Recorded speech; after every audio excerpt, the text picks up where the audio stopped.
नित्यानन्द परमशिवोऽहम् ॐ नित्यानन्द परमशिवोऽहम् ॐ नित्यानन्द परमशिवोऽहम् ॐ नित्य Idea of even bliss does not exist. It is something which can't be described, that's it. Just sitting, simply, and listening. Readiness to listen. Understand, it is not a joke. In billions of people on the planet Earth, blessed are those who have the readiness to listen in their heart. Please understand. I am not even saying you should listen to me and all that. I am not even saying being my disciple. I am just saying being a disciple, being a receiver is a joy. Even if you are a disciple of an ordinary stone or a tree, it is okay. It's a joy to be sitting and just melting, listening some words and missing some words, heart melting, eyes pouring, muscles melting like ice cream, the throat choking, hair standing on the end, body losing its feeling of being possessed by ego. See, the joy of receptivity, the reception, receiving, when it is experienced in your biomemory, the body loses the feeling of being possessed. See, all the time you feel your body is being possessed by ego, sitting and not feeling possessed by the ego. See, when your ego possesses your body, your whole body will be stressed, heavy. But when you really sit and melt,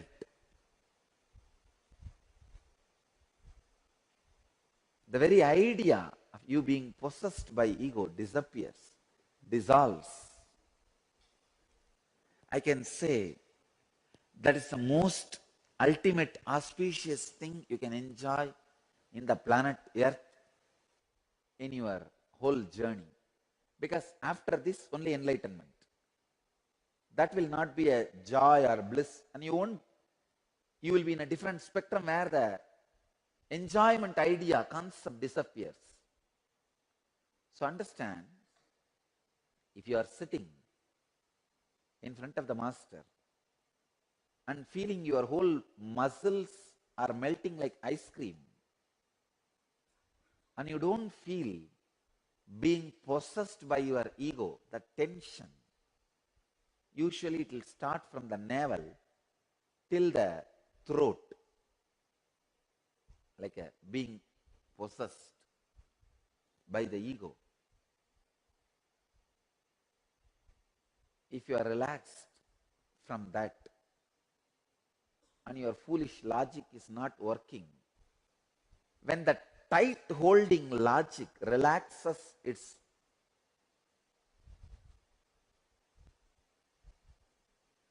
declaration of power over your body.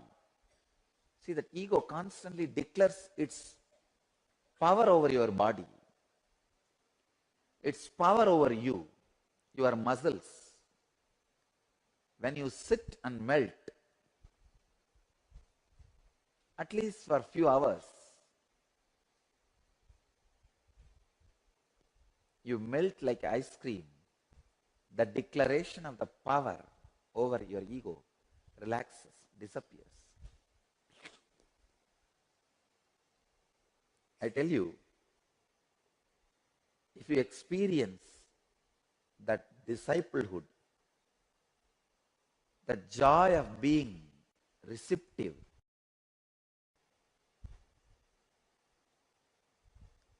you are tasting the ultimate. Forget about all your desires, all other desires. Anything else will be lower than this. Whether having Miss Universe as your mistress, or largest palace as your house, or having name and fame, or the ultimate powers in your hand, everything will be less than the joy of being a disciple, being receptive, where your muscles are not feeling, being possessed by your ego, where even inside your bone marrow you feel the sweetness, restful awareness.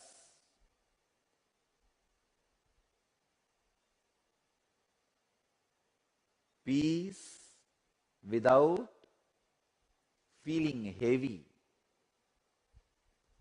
Peace without brooding over on some worries. Just being a disciple. Just melting.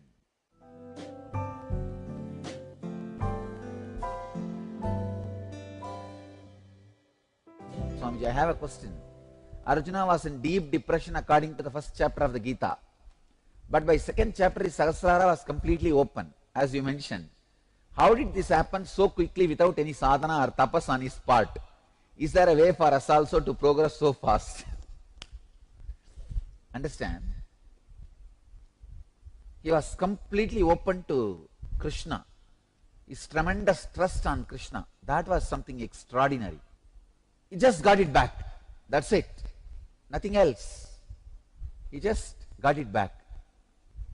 For a few moments, he also suffered in depression.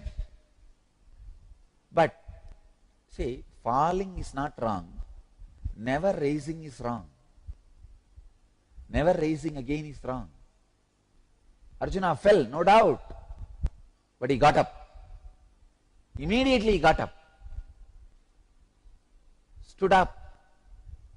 And he doesn't have ego. What I said is true. No. He is ready. See, courage is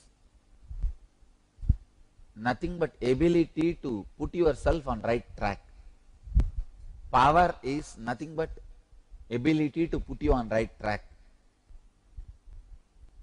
Putting yourself on right track, Arjuna never lost that. Arjuna is really a amazing devotee, disciple, in a way even beloved of Krishna. So he never lost that strong feeling connection. So when he got back, immediately his Sahasrara was open, available. So it's like just because you fall into depression once, the whole thing doesn't get lost. And same way, just because you have so many great qualities, it is not that you don't fall into depression. Just because Arjuna had 100 good qualities, that does not mean he never fell into depression. He fell into depression. Just because he fell into depression, it is not that all good qualities are lost. No. So it was a struggle on the journey. But whatever is said and done, Arjuna has a tremendous punya, merit. His whole life is filled with Krishna Leela. Arjuna was also completely filled with Sri Krishna. There was not much empty space. So I wanted all you guys to understand, just because you fall into depression once, it is not that all the good qualities in you goes away. Yes, you fell into depression. That does not mean all the good things have disappeared from you. No. Understand, Arjuna never lost his complete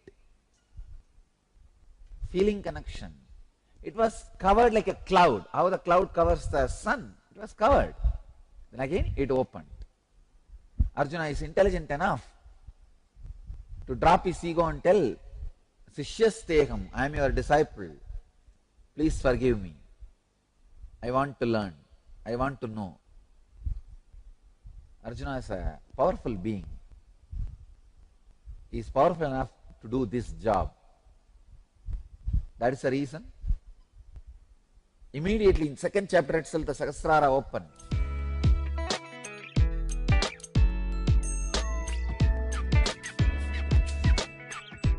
Let me tell you, actually when a man has a Vidarka, I see very clearly between me and him like a tunnel of energy. When he comes near me, I know that like a tunnel of energy will be there between him and me, like a bridge. So when I give, let it happen in you, just like a ball, the energy flows into him. That whenever a person with Vidarka comes around me, it was such a joy to be around that person. It was just joy to be around the person.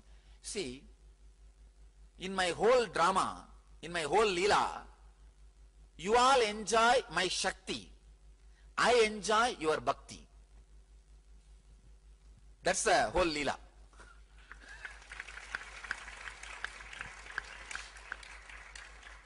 And that's why the whole Leela happens.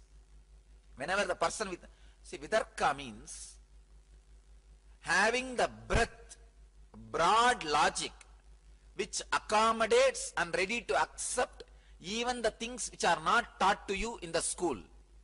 Child the Avatar, Paramahamsa Nityananda answers your questions live during the morning satsang every day at 7:30 a.m. IST. We invite you to directly talk to Swamiji and receive his blessings for your life to be filled with bliss and all the auspiciousness. Dial the Avatar at 918027279999, extension 129.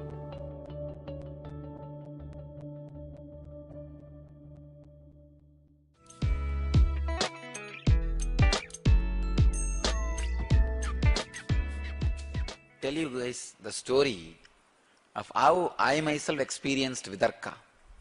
See, in that Ganesha story, the first thing what happened is,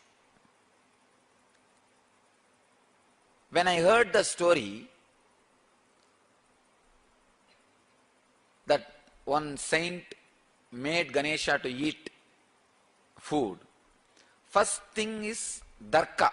When he can make him eat, I can also make him eat. That's Darka. After that, because of regularly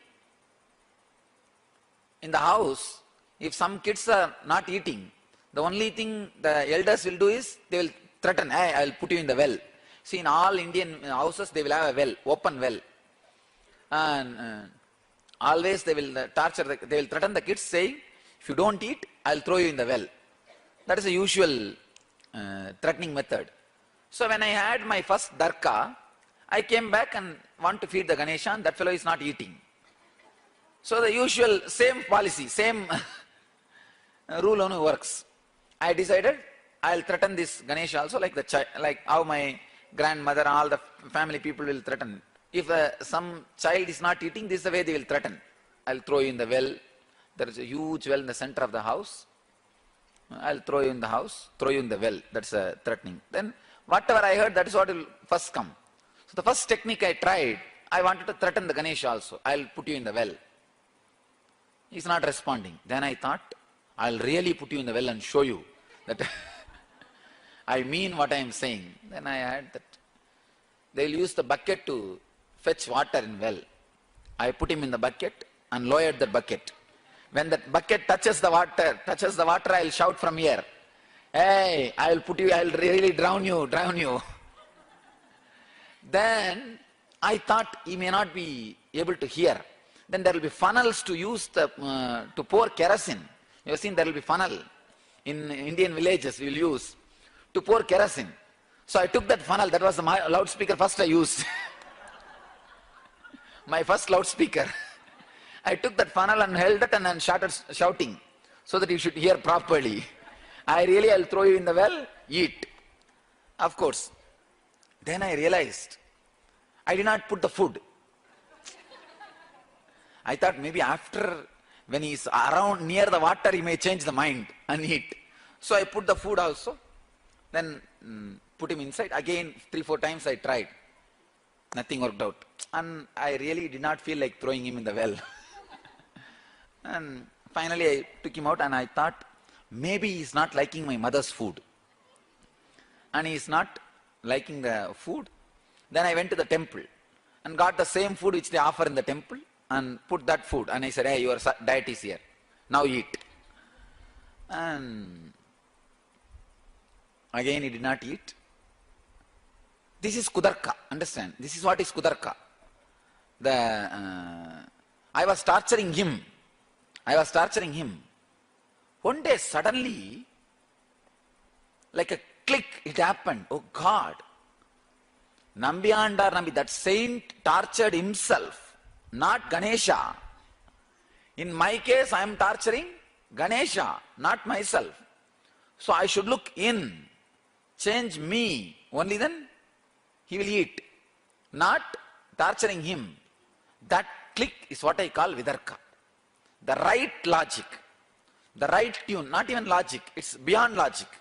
The right understanding, that's our exact translation of the Vidarka.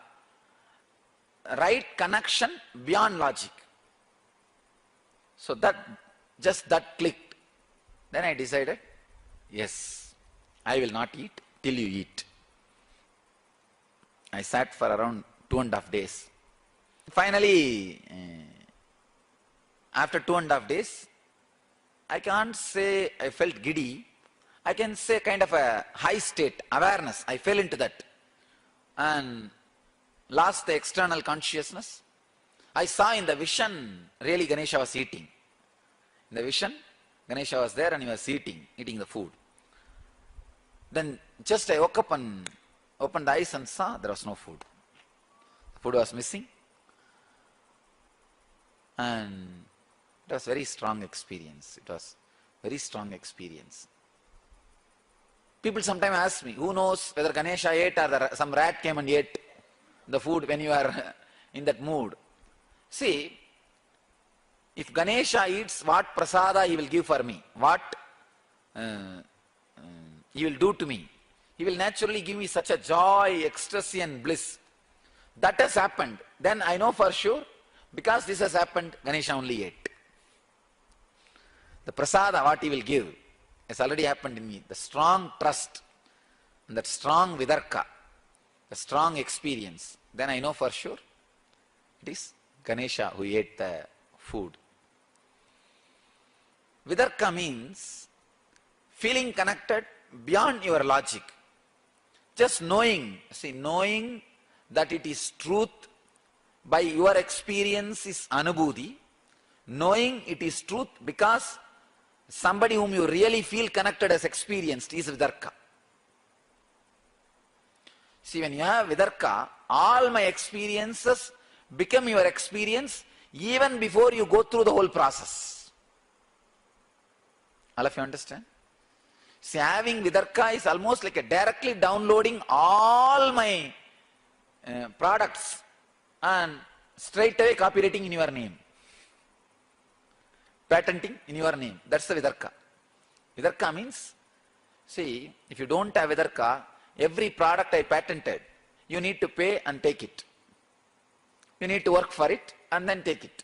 If you have vidarka, it's like a straight download. When you have vidarka, all the experience, all the components of Jivan Mukti I am living, straight away becomes your life-changing or decision-making points. For example, I do not worry because I know eternal time is in front of me. There is no stress.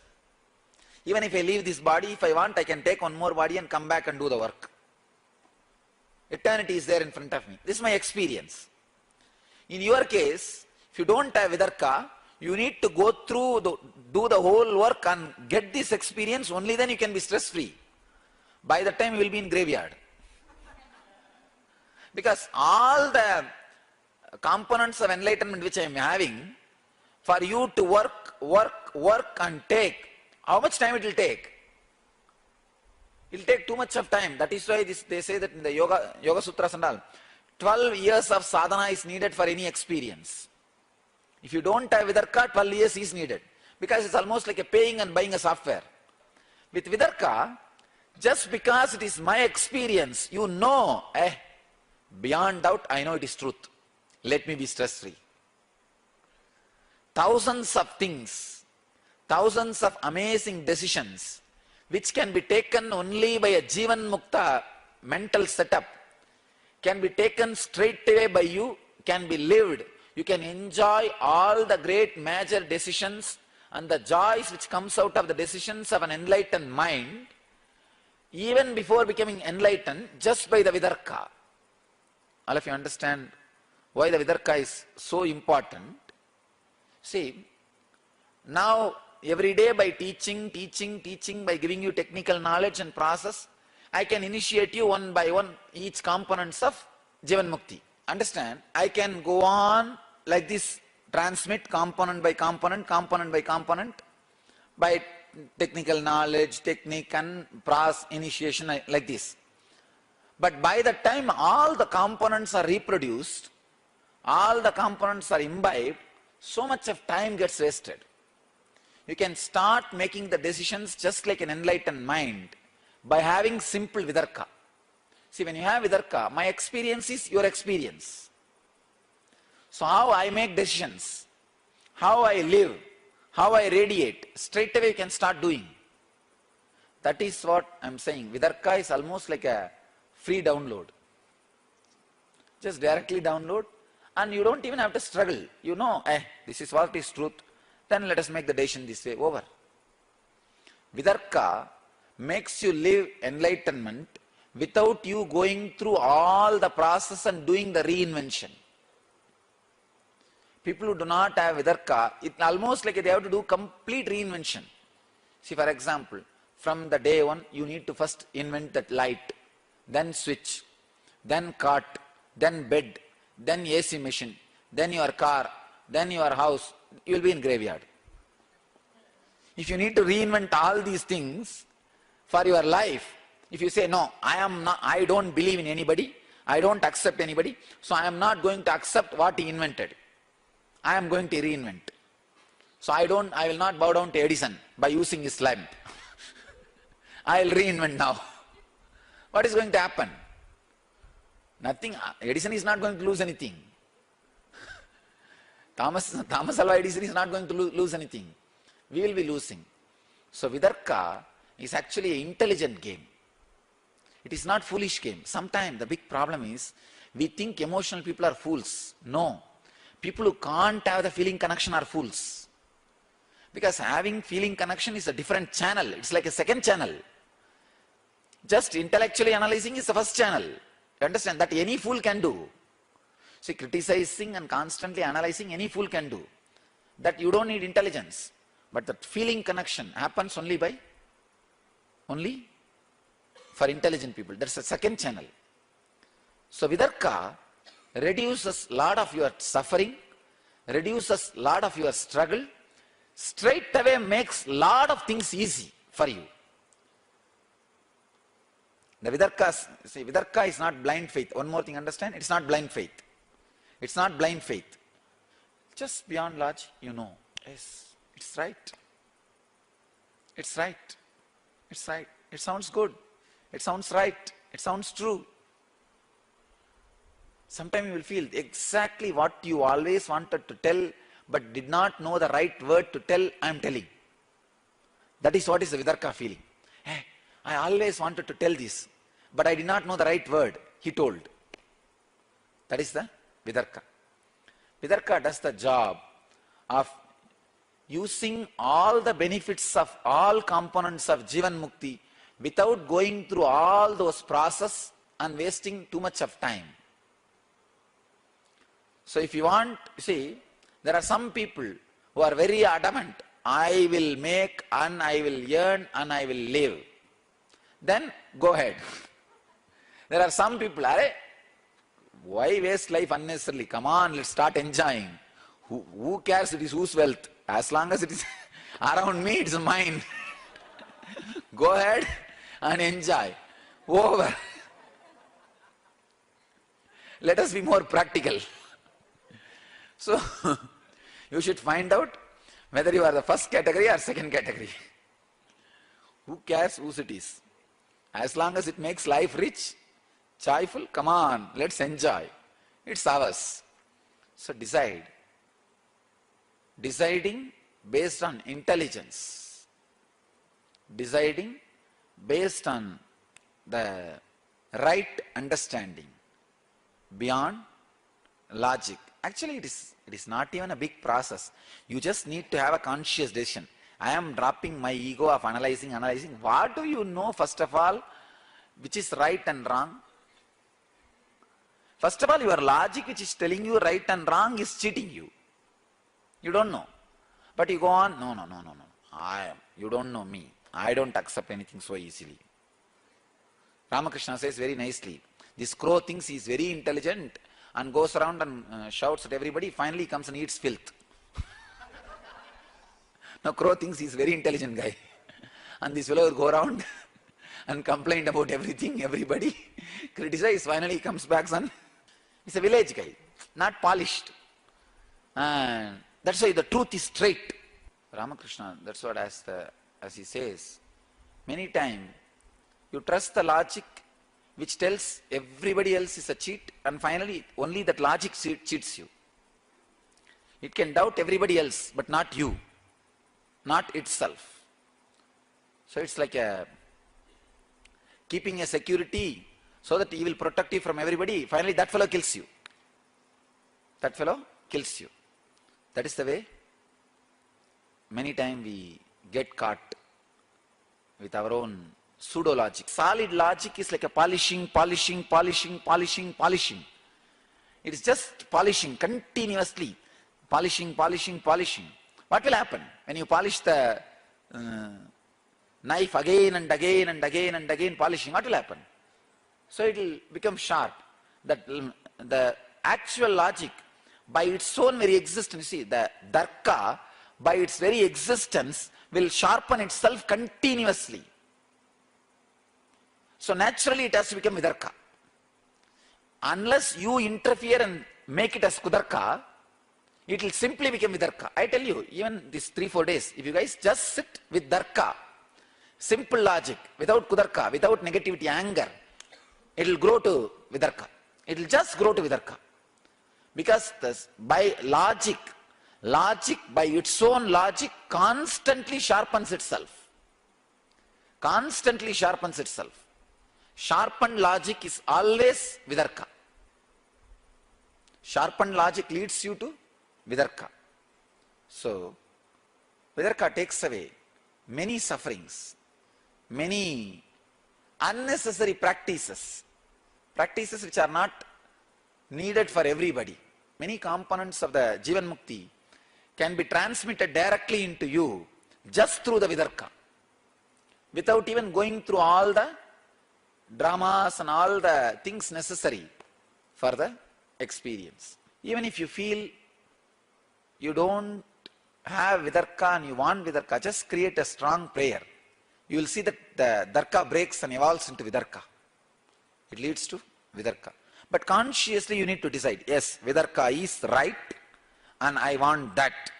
It has to happen in me. These decisions you need to make. A strong arrogance. I know so many things. I have seen so many things. I know so many gurus. I know so many things. Something kind of or stuck with the self-moral ideas. See, you constantly project to people, I can't be bent so easily. So that you take that as a pride. And now you wanted to say that, now slowly you tell that to yourself and cheat yourself. Hey, I don't bend. Now if you want to bend, your own half part will tell, hey, you are not the guy to bend. Why are you bending? Then live with that fellow, that's all. That's like having wife inside you.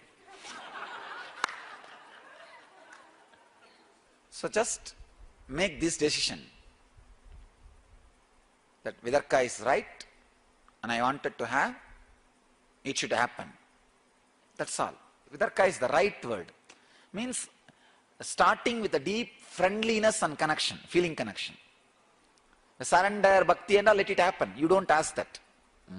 You ask only for deep friendly connection. Friendliness and the deep feeling connection. Nityananda's Sacred Art Store, a storehouse of spiritual products from the Vedic culture. Find all your needs for a yogic body, Vedic mind, and N living. A one-stop shop for spiritual products and gifts. www.sacredartstore.com or email us at sales@ngalleria.com.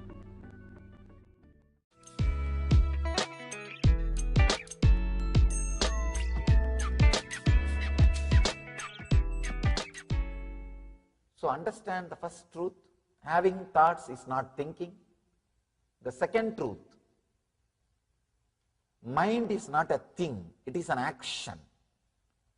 When you understand these two, the third truth, which is expressed in this sutra, can be understood. He says, the other kind of samadhi, the mental function of clutching with the thought ceases, and only the samskaras that do not cause any disturbance in the inner space remain. This is the third ultimate truth. Please understand. The unclutching happens. The initiation into unclutching.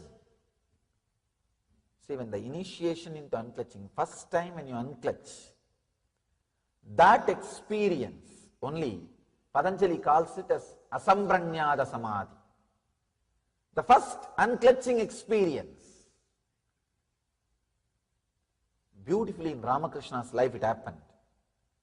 Let me describe how Ramakrishna moved from sampranyada samadhi to asampranyada samadhi.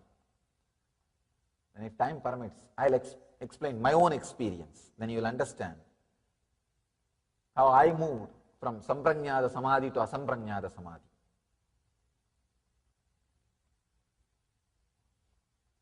Ramakrishna was deeply connected to Kali, the form of the Kali, had all kinds of experience with the Kali's murti, with the deity of the Kali.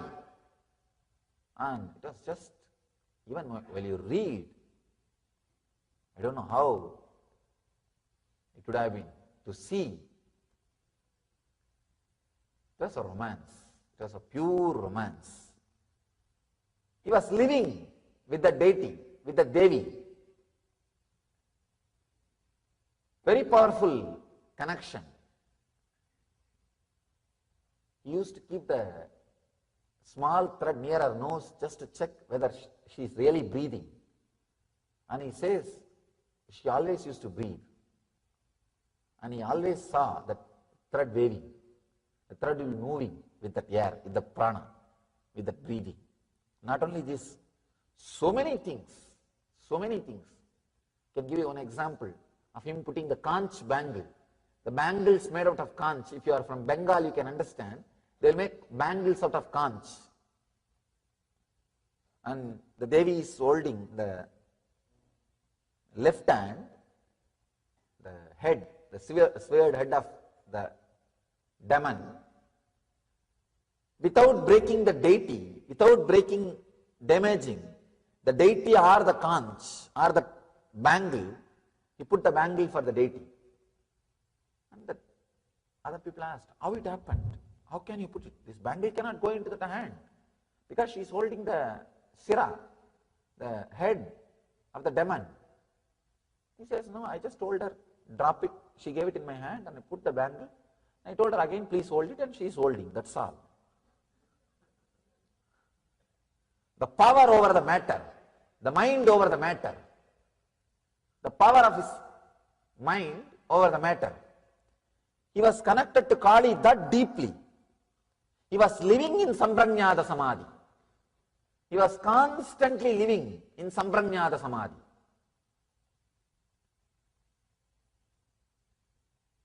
So now it is time, he has to move to the Asamprajñāta Samadhi. And one great monk, Totaburi, he came to the Kali temple. He is an enlightened sannyasi, great Vedanti.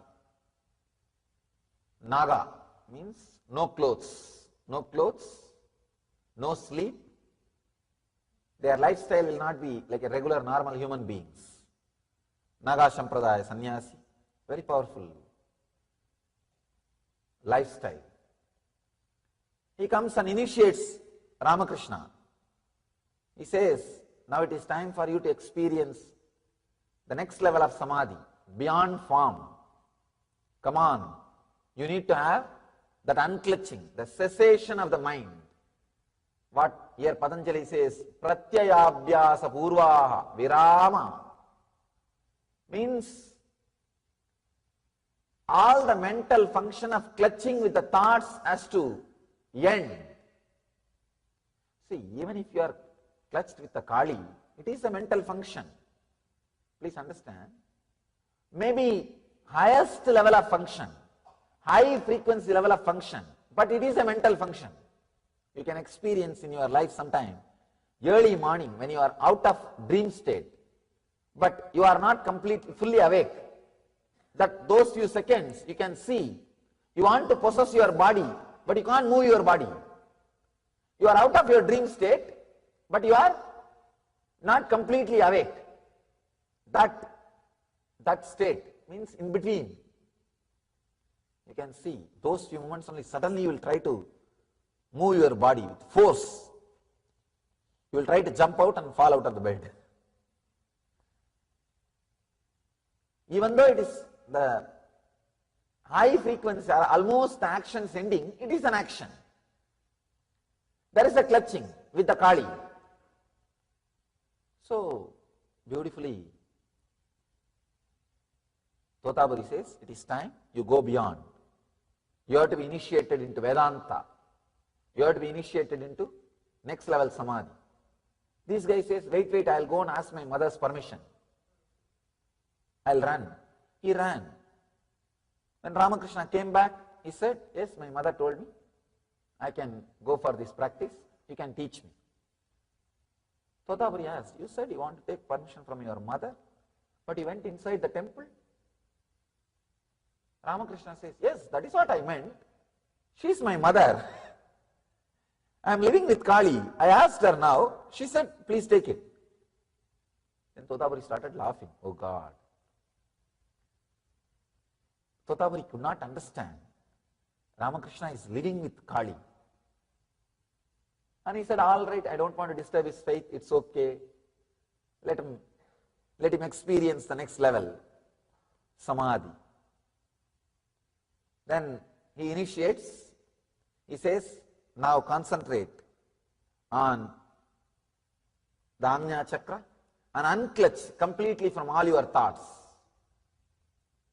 Ramakrishna says, I am able to unclutch from all the thoughts, but I am not able to unclutch from Kali's form.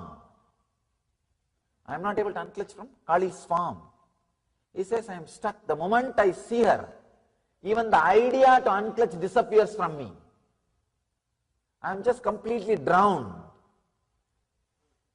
Samprajñāta Samadhi, the first level Samadhi. But the beauty is that Samadhi itself is so powerful, it will lead you to next level. It has to lead you to next level. Totaburi says, no, you have to go beyond. Then Kali, she herself appears and says, my son, don't bother, cut my form with this sword. He says, she gives her own sword. She says, think this as a sword of knowledge and cut my form. you will go beyond my form. Understand? Not being caught in the form is one of the ultimate experience. This has to be understood very beautifully. See, when you lost all other attachments except this form, then you can cut this form and go beyond the form. But our people, first they cut this form. They have all other attachment. And they don't care about all other attachments. I always tell people, drop the form of the gods when you drop all other attachments. But what our people say, no, anyhow we are going to drop that attachment one day, then let us drop now itself. In India I have seen when they burn the dead bodies in villages, they will use a big bamboo. After burning the dead body completely, they will throw the stick also into the same fire. But you have to throw that stick into the same fire after burning the dead body. You can't say, anyhow this stick is going to be in the fire, let me throw it now itself. Then how will you burn the dead body? So attachment to the deity or Guru's form or God's form should be used like a stick, bamboo stick, to burn the attachment with all other forms. Everything else is burned. Then in that same fire, this form also, this attachment also should be thrown. Kali says, cut my form and go beyond. This is what Buddha means when he says, when you see me on the path, kill me. Buddha says very clearly, when you see me on the path, kill me. Understand? But that should be last thing. But unfortunately we start doing that first. No, that should be the last thing. And the story says, when Ramakrishna visualized sword as his knowledge and cut the form, and he just disappeared into the next level of samadhi, asambranyada samadhi, where the cessation, what Patanjali describes, the cessation of the clutching with any mental function started happening. Please understand.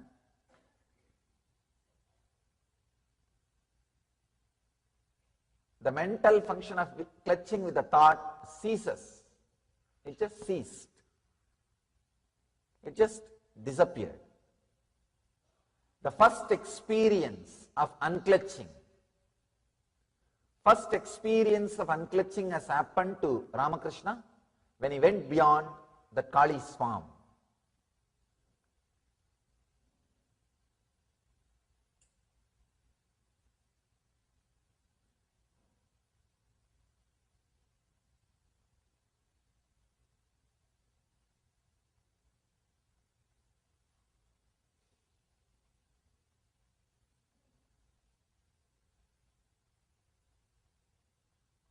Only if you feel connected to some form and live with that form, then you are asked to renounce, you will understand how difficult it is. You may not be able to relate with what I am saying. You may be thinking, oh, what is there, Kali? And after all, for enlightenment, everything, let's cut and throw it away and go beyond. No, it does not happen when you start feeling connected. You are feeling connected, living with it, but you are able to go beyond. And the story says, he entered into next level samadhi, asambranyada samadhi. Let me describe my own experience of asambranyada samadhi. I'll open it up as it happened. Maybe you will be able to understand what I mean by the word asambranyada samadhi, or what Patanjali means by the word asambranyada samadhi. Even talking about samadhi, listening about samadhi, contemplating about samadhi is such a powerful experience. Please understand, sometimes that need, urge for the goal, suddenly they open up some path. Actually, when you have that, when you are possessed by the goal, whatever you do will become path. If I see the history of many enlightened saints, there are 63 Saiva saints, Nayanmars in South India. If I see their life, they were just every day morning they will pluck flowers and make garland and put it on the Shivalinga. That's all. The path itself did not seem too big, but that they are possessed by the goal. Shraddha Vivecha, as I was telling yesterday, that Nachiketa's statement, Nachiketa's experience, Shraddha Vivecha, when you are possessed by Shraddha, whatever you do becomes path. Some of you might have heard this incident happened in my life, my experience with Arunagiri Yogeshwara, a great incarnation, Shiva himself, a great Avatara Purusha, Shiva himself.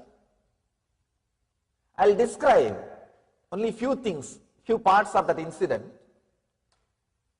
connecting with this sutra, how the Asambranyada Samadhi happened in me when I connected with him, I had his darshan and experienced him. Maybe around the age of 11, during summer vacation, I was playing inside the temple, backside. If you have visited Arunachala temple, you may be able to relate with the place where I am saying. Backside the temple, one small 4-pillared mandapam, 4-pillared hall. One young sadhu came out of that mandapam. That mandapam had a small kind of a opening, or I was thinking it was an opening. It was a small cave. One sadhu came out. I saw this sadhu. He was very bright, shining, maybe 30 to 35, and well built,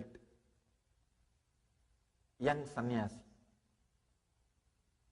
It was immediate click, a strong connection, very strong connection. I just know I belong to him, or he belongs to me. Very strong connection. I can say that falling in love or raising in love, whatever word you want to use, you can use. Very strong connection. Sometimes when you see people, suddenly you fall in love. And you know, you may bring all kinds of reasoning. No, I am already married. I am this, I am that. You can bring all kinds of your logic. No, see the age difference. And you can bring all conditionings. But you are in love, nothing can be done. You may keep distance because of all these conditionings. The social conditioning, and you have to behave as yourself. And there are so many restrictions.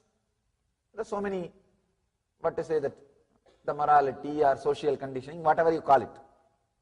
But heart doesn't bother about which country you belong to, which race you belong to, what is your morality, what is your discipline, decency. Heart doesn't care for all those things. Maybe your action or your logic cares for all these things. Heart doesn't care, it just falls in love, that's all. It was such a strong falling in love.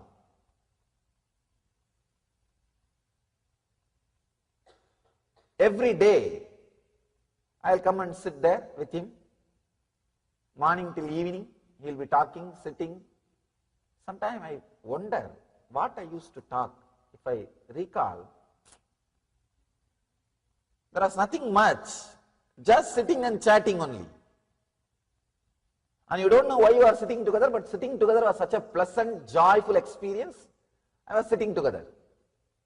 It's like spending time together. He was also very happy with me.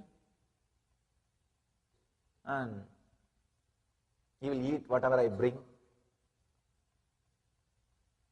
He will bring some fruits or something for me to eat.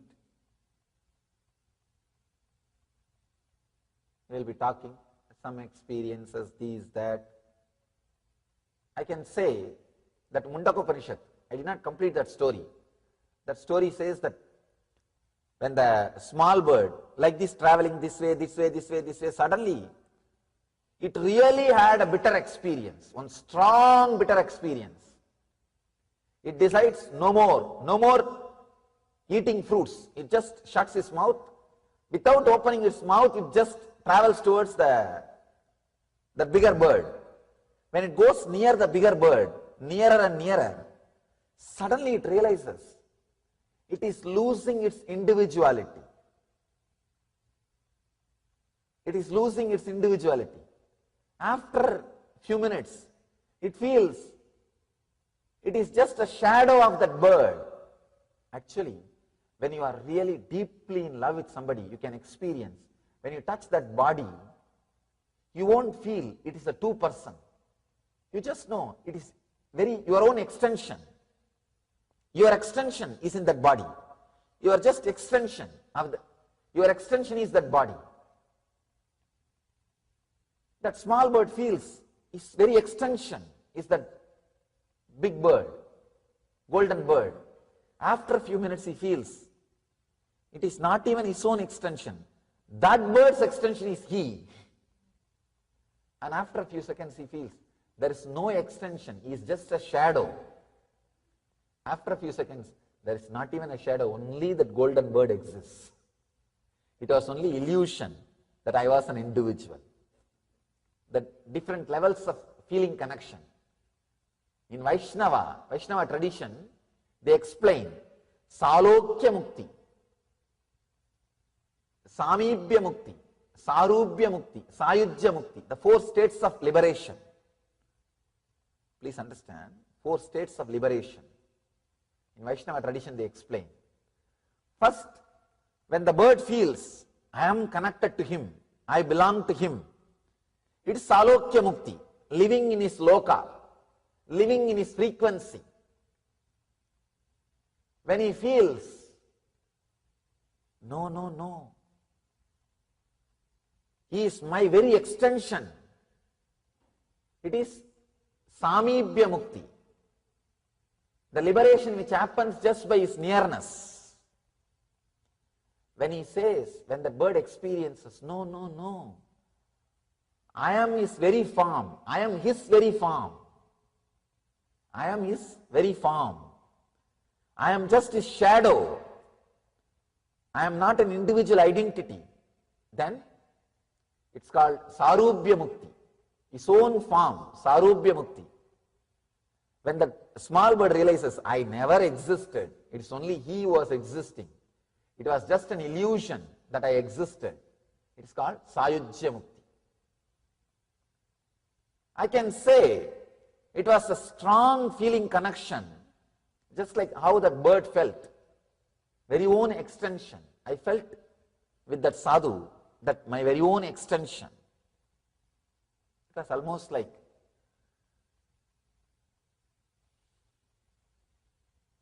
Samibhya Mukti. First when I met him, then it slowly developed into Sarubhya Mukti, that same Rupa. I used to play with him, go wherever he calls. Sometime he will take me to the temple inside, sometime he will take me to the hill, sometime here, there, he will take me to different places. Understand?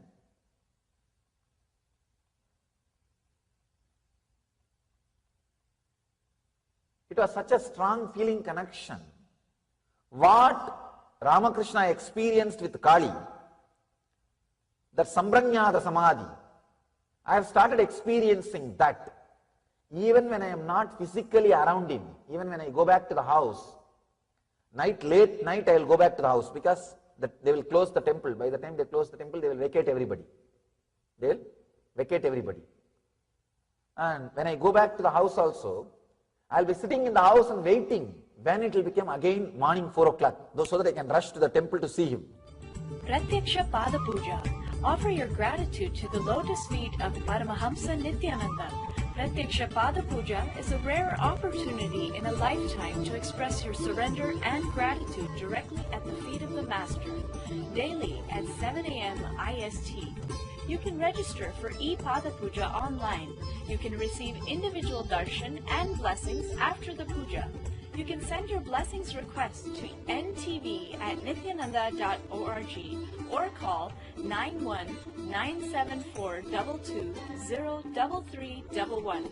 Make the best use of this rare opportunity to be in the space of the living enlightened master.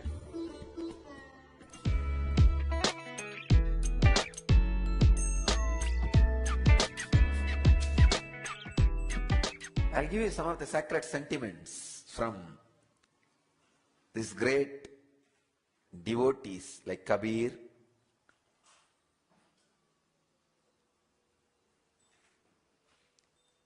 and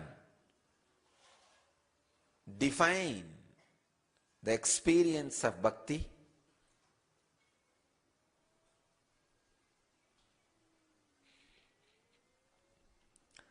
very beautifully. Bhakti is described by Kabir.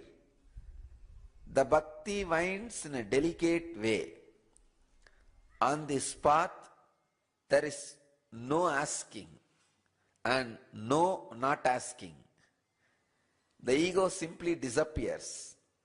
The moment you touch him, the joy of looking for him is so immense that you just dive in and coast around like a fish in water. If anyone needs a head, the lover leaps up to offer his. Yesterday, one of our Maharishi was asking, what's the difference between the non-suffering and vyakulata, yearning? Kabir gives answer for this, that question. See, yesterday I was describing, base of bhakti is non-suffering. She was asking, how can we differentiate the non-suffering and vyakulata, yearning? Please understand, in yearning, vyakulata, you will never have hatred towards the master or God. In suffering, you will have demands, and when the demands are not met, you will have a deep hatred, pain. You can't forgive him. Not only that, even if he meets your demands, you will feel, oh, I am bound by him. I have to be independent of him. You will have a hatred to him. I have seen people, if I don't meet their need, they have hatred for me. If I say it's okay, all right, I will do what you want, even then, no, I am dependent on you. I don't want you to do that. Again, they have the hatred. Understand the difference between the non-suffering and vyakulata. With vyakulata, you will always melt you. With suffering, you will try to melt the other person, try to change the other person. So non-suffering is different, vyakulata is different. Please understand. In vyakulata, there will never be any hatred. Yearning, there will never be any hatred. But in suffering, you will start hating the other person, the pain. For you will start abusing, blaming the other person. So understanding of the non-suffering and vyakulata is very important. Here, Kabir very clearly says, there is no asking and no not asking. No asking, no not asking. In vyakulata, you neither ask, and it is not that you never ask. With suffering, you ask, and even if he fulfills, you are not fulfilled. And I have seen the arrogant people, they don't even want to receive when I give. No, it is not necessary. Because I begged, you are giving. I don't want to take that. Fools. With suffering, suffering is always based on arrogance. And vyakulata is based on humbleness. Here the Kabir is describing vyakulata.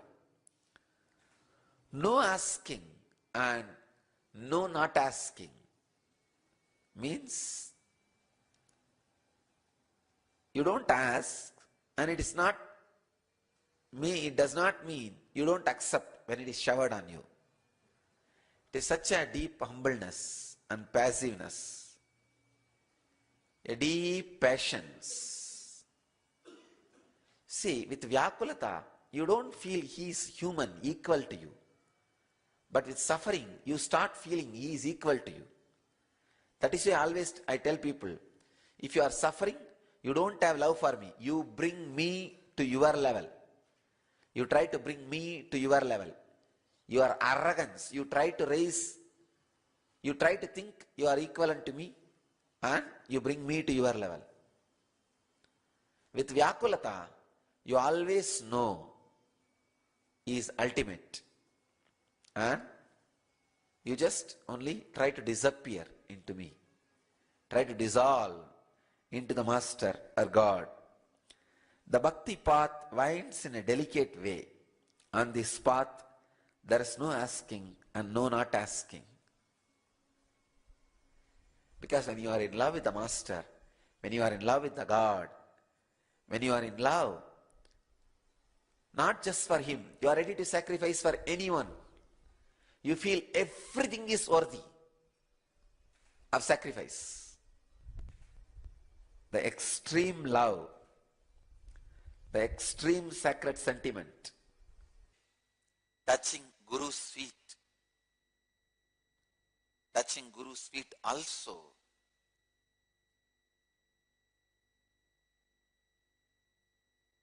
In the ecstasy, you always feel like offering yourself at His feet.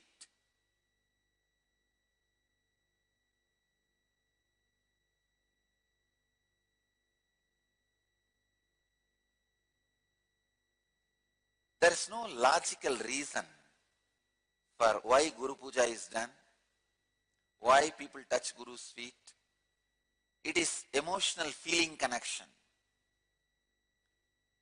For some people, it looks like, why should I do it? For some people, it is life. They can't live without it. I know, for millions of my disciples, morning satsang is much more important than eating food. This is bliss dose.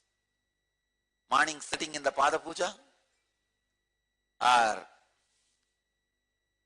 the morning satsang is a powerful bliss dose. Life is life itself.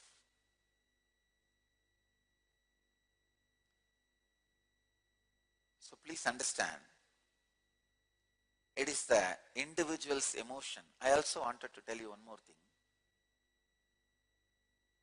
Do all this only if you feel intensely connected to it, not otherwise.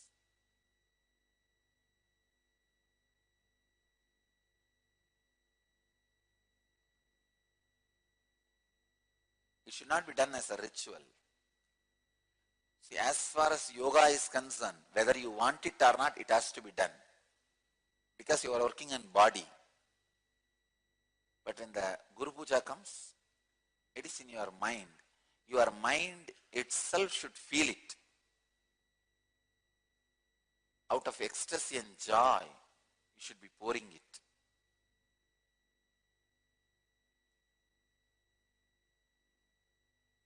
So there is no logical reason. What is the reason we do pujas at Guru's feet? Why do people want to touch the Guru's feet? There is no logical reason.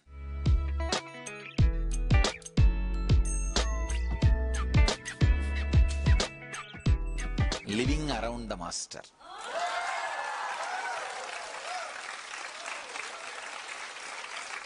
Oh God.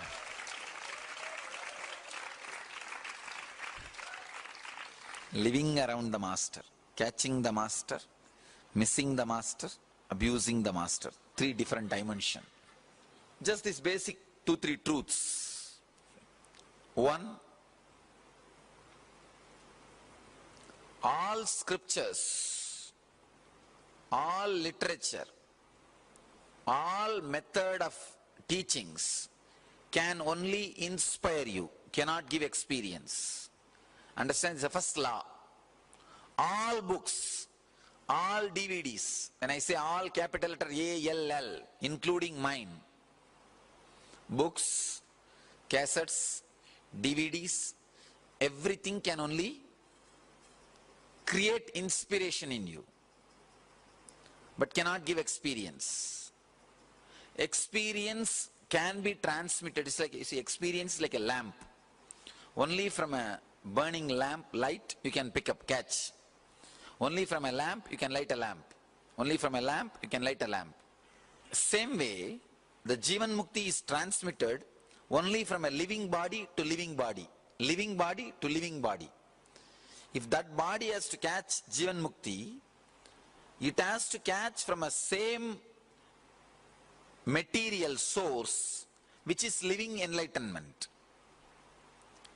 Please understand, I am describing very clearly the need of the master. If that body made out of muscles and the mind made out of thoughts, if it needs to catch living enlightenment, Jivan Mukti fire, it has to catch it only from another one body which is living enlightenment of the same frequency, means like a same flesh and bones. Only from that you can catch. Be very clear, Mahavatar Baba cannot give you living enlightenment. Please understand, I am making a very strong statement, but truth. He cannot give you Jivan Mukti.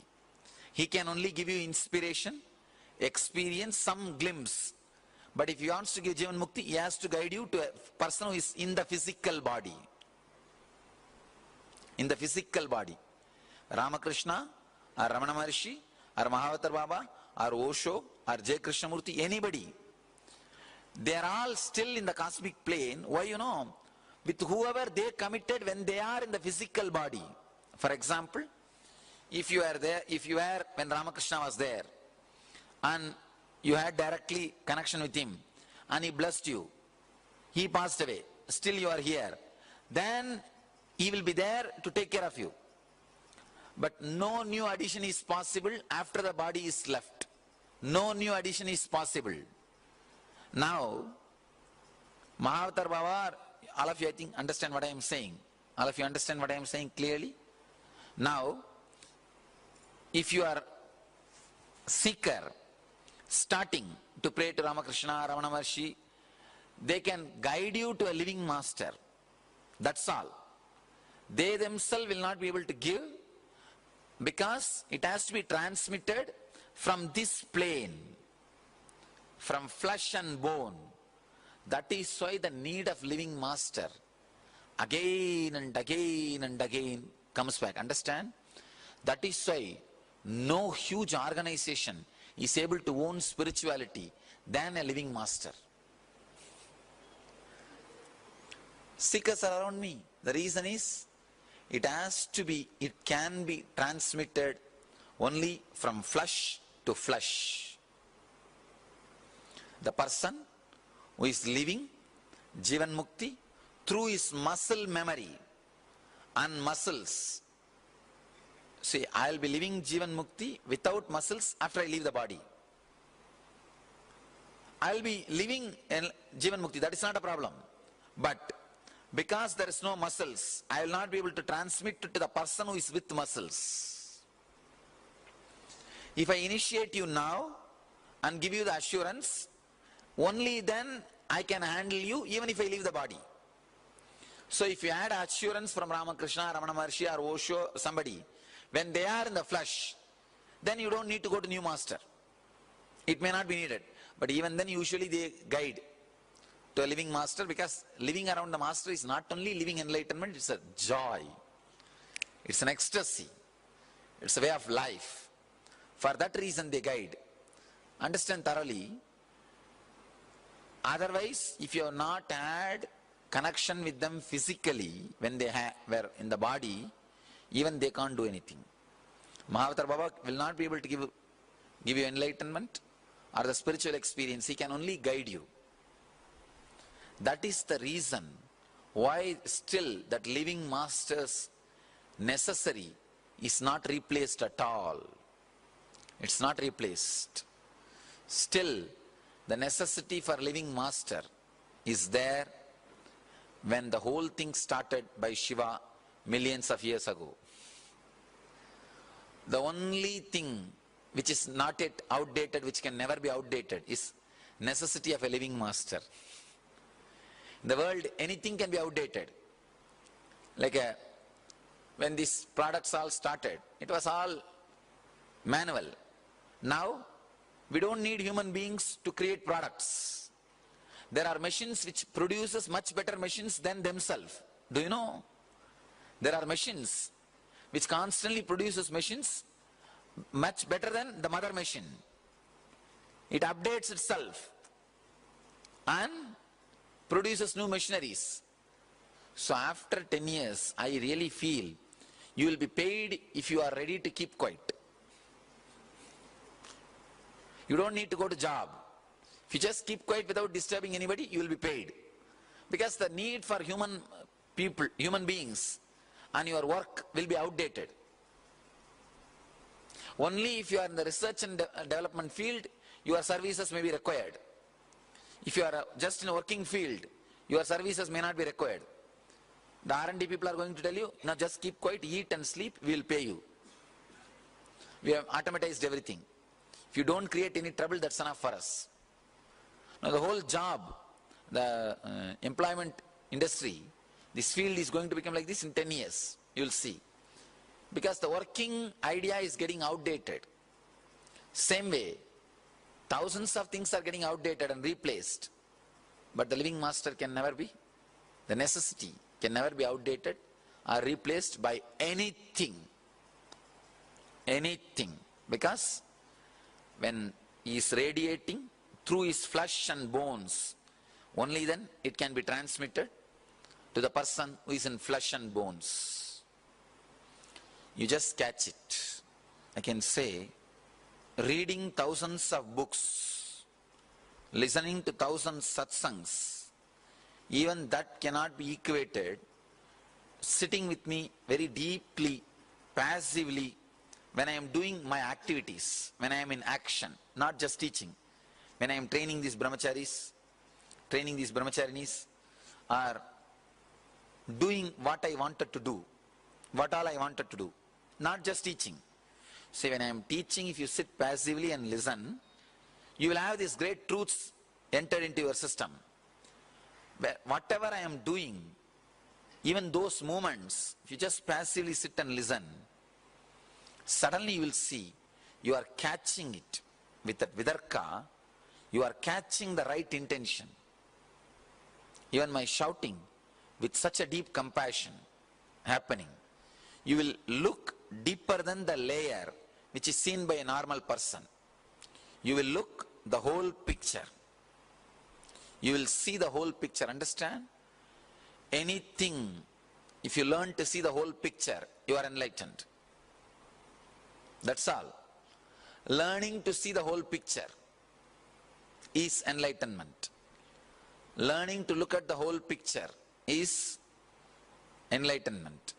It's like a master is nothing but a conscious ball, breathing consciousness. Any moment you get around his breathing space or his nearness, constantly your muscles gets programmed to live the same thing which he is living. Understand this one example. How you create your body. How you create your body. First, I'll start with the example of fish. Fish. When you are a fish, you look around. Whatever you see will become a samskara in you. See, hear, anything happens through your 5 senses will become samskara. So the fish may see some tortoise, some bigger fishes, different animals. It will just go around. So when it dies, all the samskaras it acquired will be kept in front of him. Tortoise, bigger fish, everything. This guy will have a choice which body to choose. So naturally, if this guy is felt, tortoise is the best animal I have seen and experienced in my life. One important thing, even if that guy sees the human being, he can't take that big jump. He can't conceive. See, many times you can see, you will feel, I am beyond your brain. You can't conceive. Suddenly you will see, oh God, no, this fellow is beyond my brain. I can't conceive. I can't limit. So, yeah, fish, even if he sees the a human being and records it, he can't take that jump. So he will see the possible jump, best possible jump which he can make. So what naturally he will think, oh, see, I can live only inside water. This tortoise can live even outside water. Come on, let me take the tortoise jump. He will take a jump to become tortoise. Then when he is in the water and in the land, when he goes around, naturally he will collect some more samskaras. He will see the crocodile, he will see the pig, he will see the cow, he will see buffalo, he will see all these things. Then again when he dies, all the cards will be in front of him. So naturally what he will think? Oh, I think pig has a bigger body, better ability to eat, and doesn't have the big shell which I am carrying. I think that will be much more comfortable body than this body. This fellow takes a jump to become pig. When he is pig, then again he collects different samskaras. Now he can take the jump. Then he takes the jump of human being. Understand? This is the way I have described very roughly. This is the way Vishnu's incarnation. Matsavadara, first fish incarnation, then tortoise incarnation, then pig incarnation, then half animal and half man, Narasimha, lion man incarnation. This is the way the incarnations evolve. Understand one more thing. Sometime if you take a too big jump, you will take birth as handicapped. Or you will not have mind, only body. If you have only human body and do not have a clear thinking system, be very clear, you have taken a big jump. You have taken a big jump. When you take a big jump, too big jump, you'll take, it's okay, human body is enough, I don't need a human mind. So when you take a quantum jump, full jump, sometime, you may not, you will not be able to take a strong mind or a very sharp mind, but even then you take a choice, it's okay, I'll have a human body. Artistic child, many of them. Many artistic child are big jump, long jump. They say it's okay, human body is enough, no need for full-fledged human mind, just an animal mind is enough. Because, you see, they know the human life is best life, they think.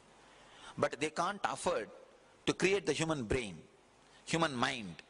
They have only some animal mind. It's okay, this much of mind is enough, that body is okay, we will manage with it. They'll try to match it and take a jump. Anyhow, understand this theory. So what this means, whatever you see gets recorded into your system, and next time you take the jump towards that. Now, enlightened being, Avatara Purusha, is the better, bigger, ultimate specie than a human being. So naturally when you see him, when you are around him, when you feel connected, that memory gets recorded in you. That's why I tell you, I can be sure 100%, either this will be your last Janma, or if you want to take birth, you can have only one more Janma, that's all. Not more than that. Not more than that. Because when you take the one more Janma, that time itself, because the cards will be spread in front of you, I will be also one more card, master card. I will also be one more card. See, before you get your Visa card, there will be Master card. So naturally, which one you will pick up? Because that will be very shining and bright. These 3 months, if you are given a choice to create a life on your own, you will simply reproduce my life. You may or may not wear this cloth, that is different. But what I am saying, the inner space, in your life, the best inner space you have seen is me only. You know it. You know it. Sometime you may not be able to connect through proper relationship, like you may not be able to think that you should live around me permanently, or that and all is second, that and all is social. But I am the ultimate space which you wanted to create in you, as a no doubt. So naturally, which one you will pick up? You will pick up the master card only. That is why I am saying, either this is the last Janma for you. When you leave the body, you will decide, come on, let's relax, and you will relax. If you decide at all, rarely, no, come on, let me take one more body, then the options will be, so many cards will be put in front of in your table. The master card will be naturally very bright, shining. Simply you will pick up this card only. So naturally you will land as an avatara Purusha. You will land as a Jivan Mukta in the body. So no question of having one more birth. So this is the last or only one more maximum. Understand? Living around the master, your muscles catches this memory. One more thing, even if you don't meditate or don't live enlightenment after this session, after this LBE, your muscles will not forget me. Your intellect can forget me, try, but your muscles cannot forget me. When the muscles get heated up, you see, during the death it will get heated up because of the pain. Because of the pain it will be boiled. The moment it gets boiled, I'll open up. The moment it gets boiled, first thing will open up is me. Means the memory about me in you. The experience of me in you. That is the reason the tradition, Vedic tradition, insists so much on living around the master. Nitya Kriya, restoring Hatha Yoga to the world. A series of healing yogic processes revealed by Paramahamsa Nityananda to care and cure for diseases and disorders. Practice Nitya Kriya and awaken your Kundalini energy. To find out more, visit www.nityananda.org/nitya-kriyas. They asked me,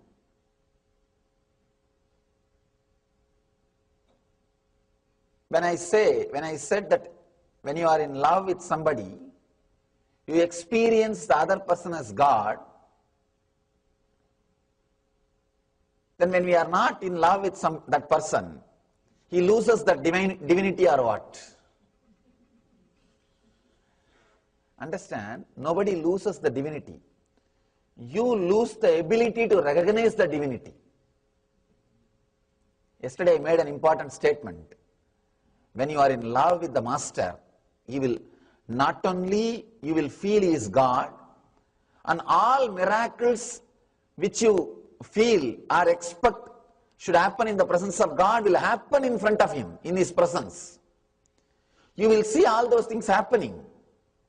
But when that love is lost, when you don't have that love, you won't see those miracles happening in his presence. You may be the same person and he will be the same person, but those miracles will not be happening. Somebody asked me, why? Then the master loses enlightenment or what? No. He doesn't lose. You lose the ability to recognize or connect with that enlightenment. When people ask me, are you God? I tell them it depends on you. It depends on you. I am constantly available, open. If you want to connect with me as a teacher, you can connect with me and carry the knowledge. If you want to connect with me in the level of master, you can have initiation. See, only master can initiate, teacher can't initiate. Teacher can teach, master can initiate. If you connect with me at the level of God or divine, ultimate energy, you will carry the experience itself, not just initiation. How much your inner space is made available for me, that's all. See, if you relate just intellectually, you will carry the knowledge. If you relate with a little bit of emotion, little bit of love, you will carry the initiation. Means whatever I can't express through words also will go into you. Like the whole software will be sent, transmitted. If you are able to connect with a being deeply, you don't need initiation. The very experience will be transmitted. It depends on the person. to what level he connects, to what level he experiences. I always tell people, bhakti, or the feeling connected to the master, is such an ultimate thing. Never miss it if at all you got it in your life. Never miss it. It is too costly. It is too much to miss it. Do not, even if you miss your things in the outer world, it is okay. If you miss your ideas which you carry in the inner world, that is also okay. In English there is a proverb. If you lose wealth, nothing is lost. If you lose your health, something is lost. If you lose your character, everything is lost. I think even if you lose your character, nothing is lost. Only if you lose the connection with the master, everything is lost. That is such a deep thing, ultimate blessing. Never miss it if at all you got it. If you feel that constant feeling connected has happened in you, do not miss it at any cost. See, throw away any idea which comes in between you and him. Anything can be lost, but not this feeling connection. People come and tell me. Sometimes, even your ideas about morality can create gap. Very simple things. Your ideas about morality also may stand sometime in between. Anything can be lost, but not the connection with the master. Because if that one thing is kept alive, so many things can happen in you. So many things can happen. The possibility is available. The doors are open.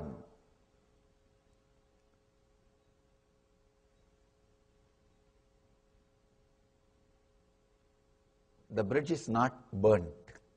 Still the bridge is alive. With the feeling connected, if that is taken away, whatever you may try, nothing is going to work. I always tell people, by begging $1, $1, you will never become a billionaire. Have you seen anybody becoming billionaire just by begging $1? No. Same way, there is nobody who achieved enlightenment by meditating every day. Begging $1 is like meditating every day 10 minutes. And what will you achieve? Only a master writes will. The enlightenment is achieved. That is why so much of emphasis is put on the master's presence and the Guru Kripa in our traditions. Even though few people exploited those concepts, sitting in the chair, sitting in the seat without becoming enlightened, those concepts can't be rejected because that has helped too many people. Understand? Only one Ramakrishna became enlightened using that Kali Murti, 3 feet Kali Murti. And we spent crores of rupees creating the temple and maintaining the temple. But I always tell people, it is worthy. Your 1,000 temple is worthy of one Ramakrishna. If there is a possibility for one Ramakrishna, means build thousands of temples. Nothing wrong. In India, that is why constantly every street will have a temple. Temples are getting erected, getting installed. Because even if one Ramakrishna happens, it's a big blessing. One Ramakrishna is worthy of 200 Kali temples. Nothing wrong.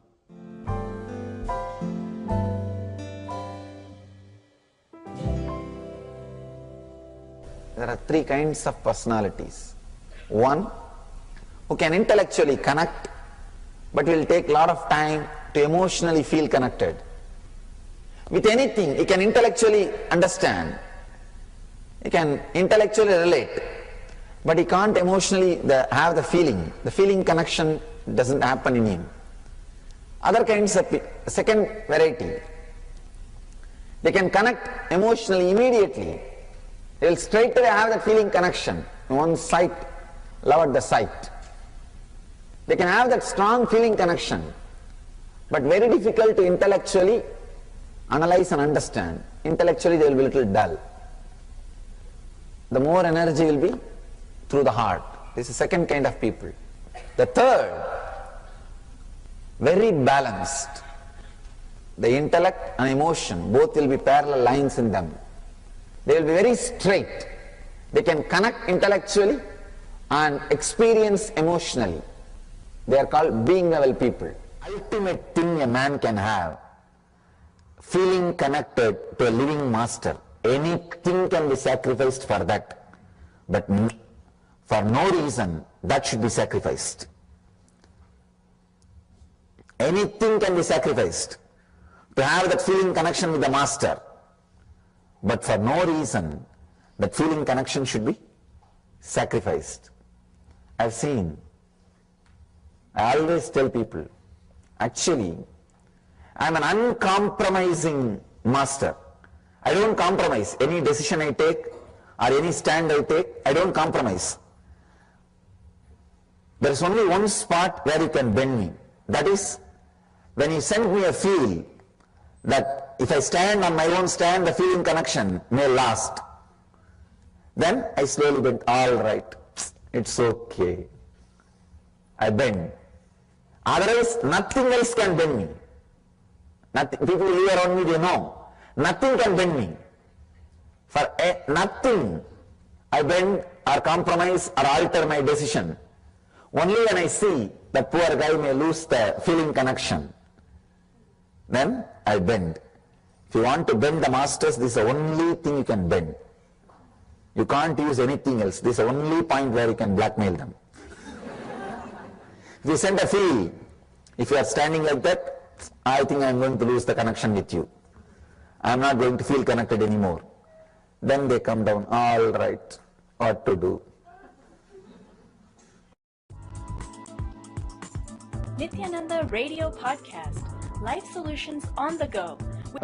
To human body who has grown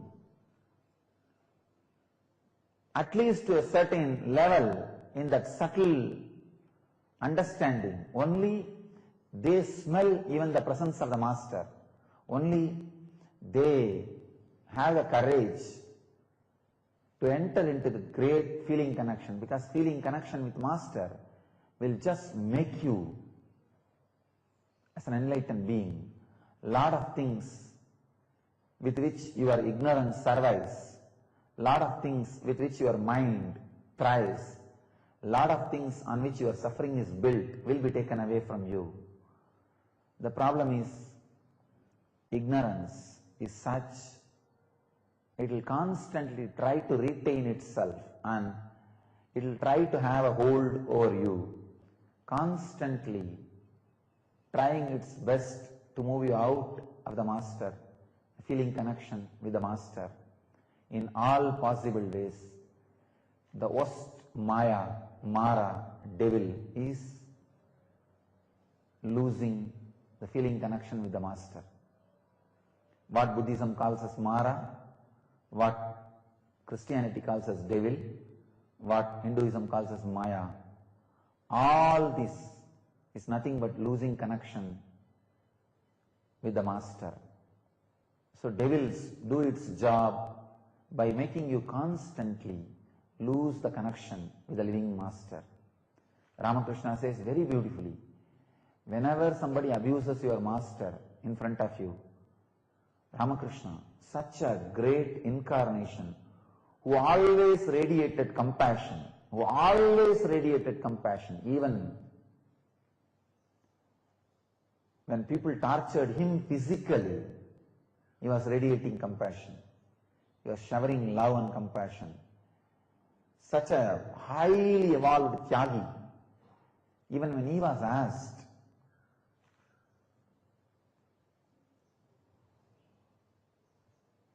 about what to do when people abuse master. He is so strong, he says, cut his tongue or move out of his place.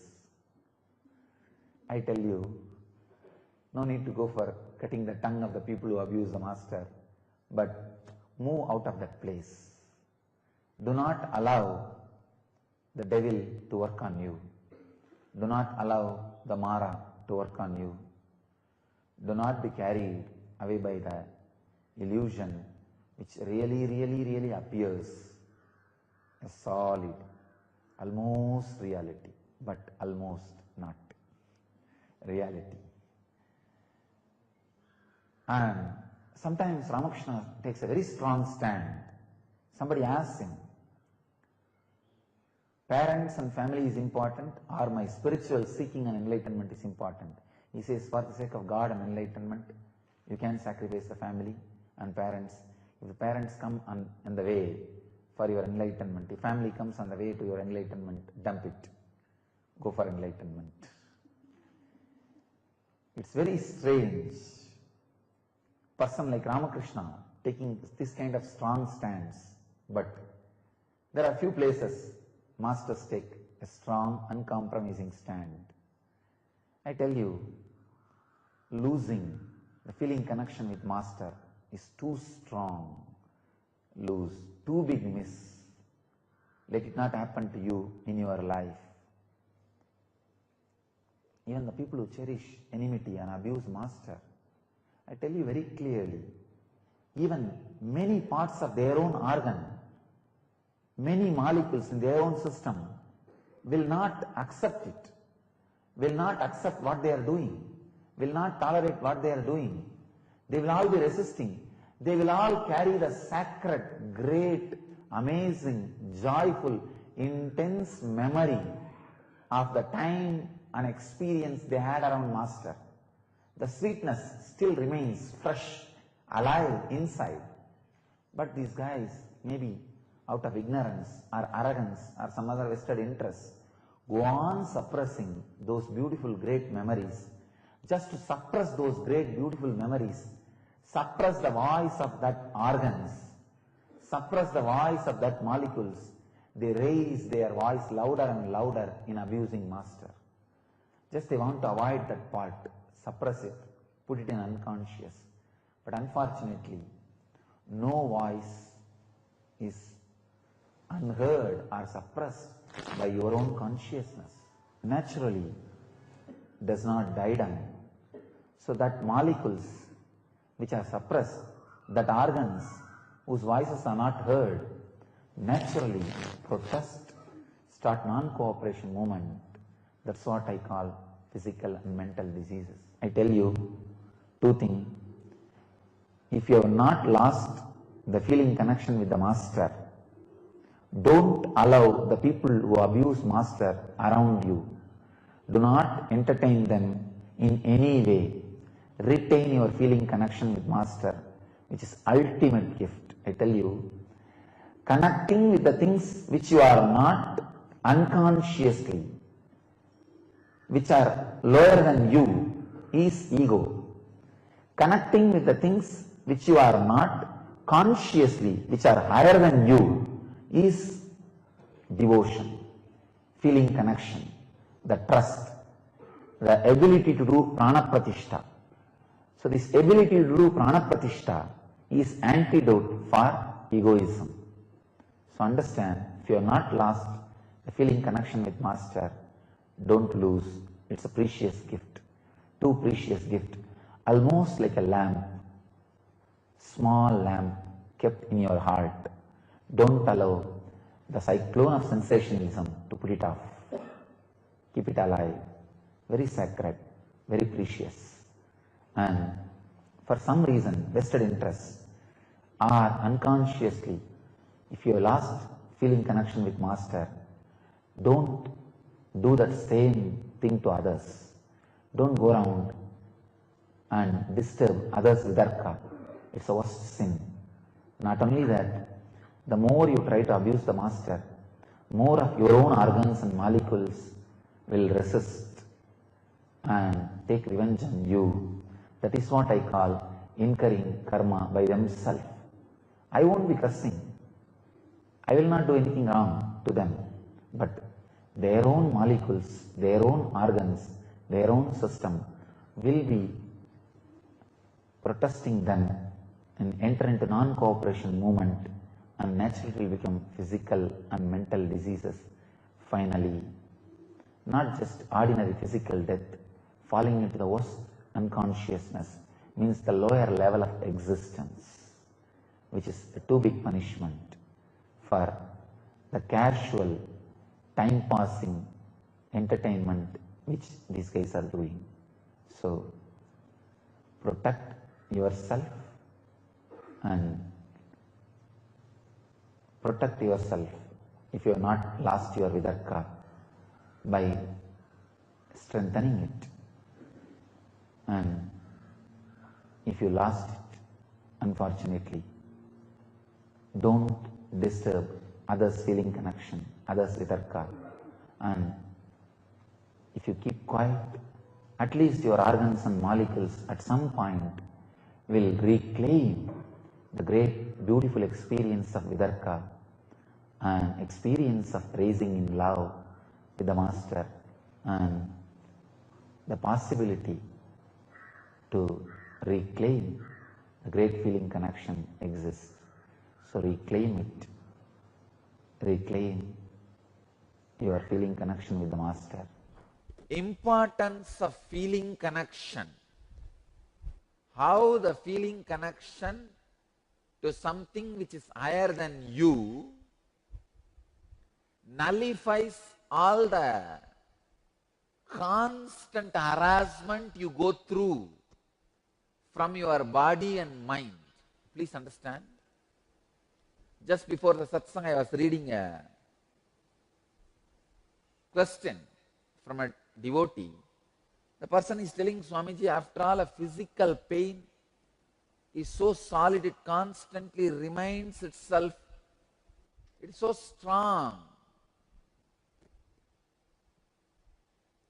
How to unclutch from it? It constantly reminds itself to us. Understand? There are problems which may not be solved by unclutching, will be solved by feeling connection. That is why I always warn you, people with whom you feel connected, you should be very careful. If you are friendly with a person depressed, I tell you, knowingly or unknowingly, that person will vomit the depression on you.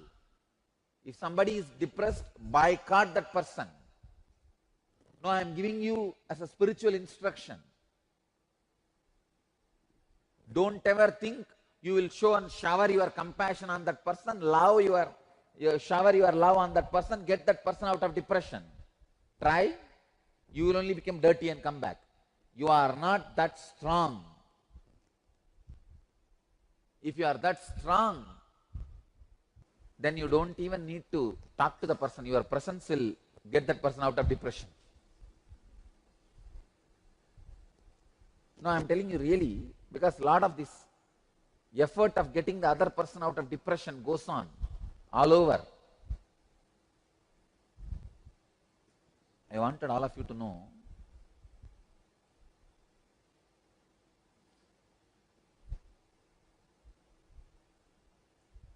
the problems which you can't heal, the pains which you can't get out by unclutching, get out only by feeling connection with something higher than you, either God or Guru, and ensure that you don't have feeling connection, you are not entertaining friendliness with people who are depressed or the patterns of depression. See, the people with patterns of depression are arrogant, I tell you. It is not ignorance or innocence, it is a crime. It is a crime, arrogant.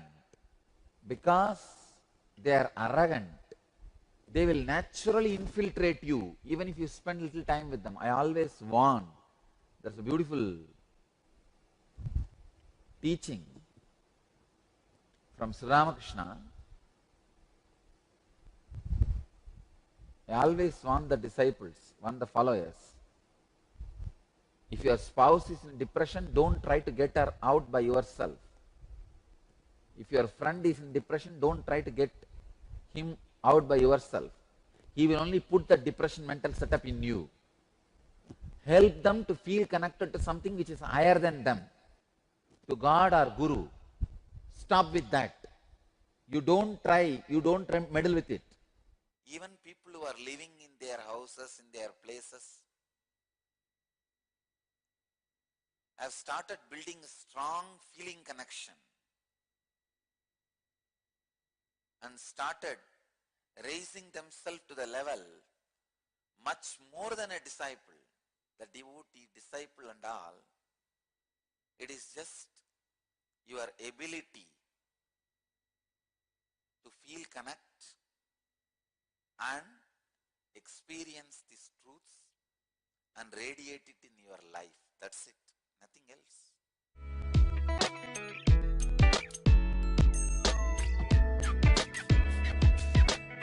A living, practicing healer. Please understand, living, practicing healer is continuously in entanglement with me. He may be wherever he is. A living, practicing healer is continuously in entangle with me. This is what I call physiology of feeling connection. A practicing healer, the healer who lives whatever I am teaching, as long as he retains a feeling connection, the very physiology becomes different.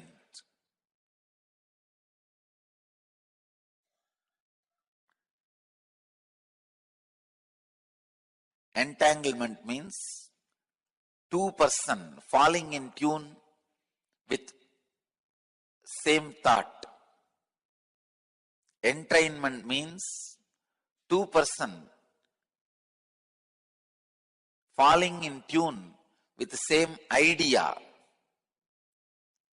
Enlightenment means two persons uniting beyond ideas.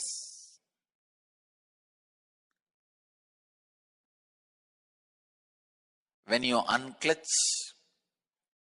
you are in entangle with me. You are in entanglement with me. This again opens a huge door. Then is the thoughts of a healer going to affect us? I say yes. That is why I am telling you, go to a person only who is thoughtless and beyond mind. Receive only from enlightened being.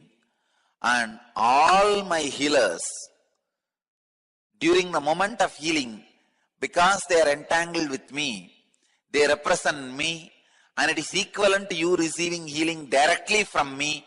You don't need to worry at all, doubt at all about my healers. Understand? This is the physiology of feeling connection. When you have a feeling connection, your very physiology is different. And feeling connection has its own physiology.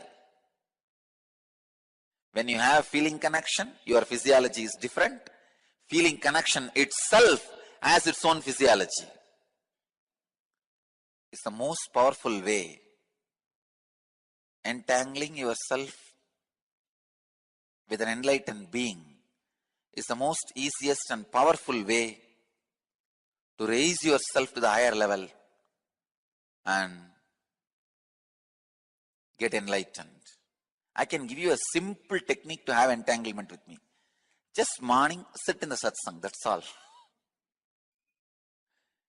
Every day morning satsang itself is entanglement with me.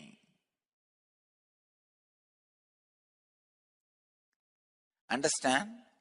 The science of entanglement, entrainment and enlightenment proves the spiritual healing. See, in the entanglement level, physical healing happens. In the entrainment level, mental transformation happens. In the enlightenment level, conscious explosion happens. If you are in the entanglement level, just physical healing happens. If you are in the entrainment level, means muscle memory, doing what I am saying, the transformation happens. If you are in the enlightenment level, just melting, the very mystical doors of life opens and the enlightenment, conscious explosion happens.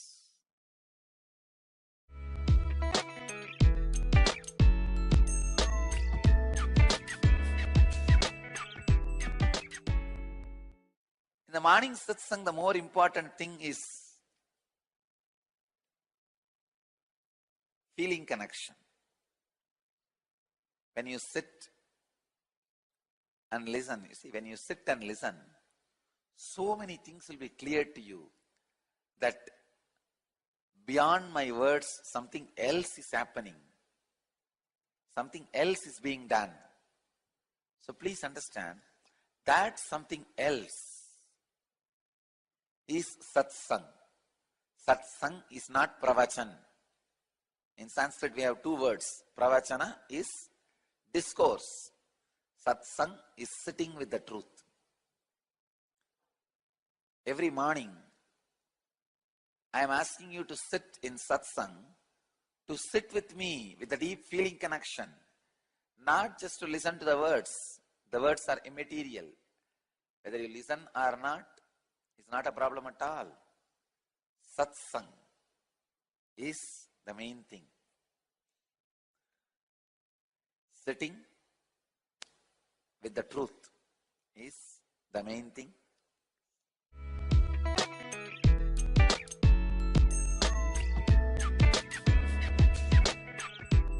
For the growth of consciousness, the sacred sentiments, the ability to feel connected, the ability to melt, the ability to merge with the divine, the ability to radiate humbleness, the ability to feeling connected.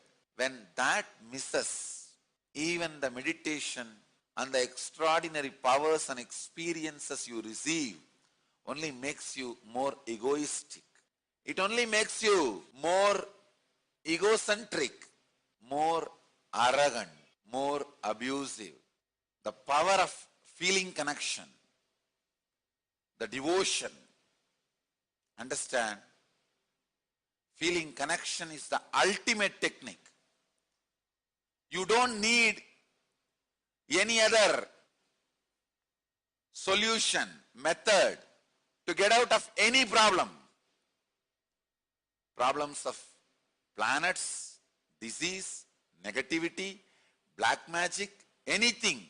Feeling connection is enough. Let you all achieve, experience, live, express, radiate, share and explode in eternal bliss. Nityananda. Nityananda Dhyana Peetham, Nityananda.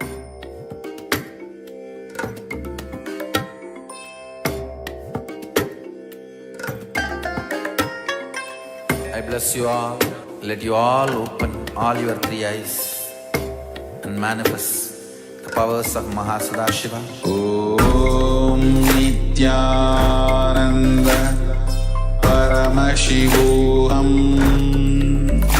Om Nityananda Paramashivoham.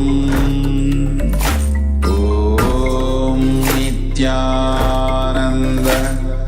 Paramashivoham. Om Nityananda Paramashivoham. Om Nityananda Paramashivoham.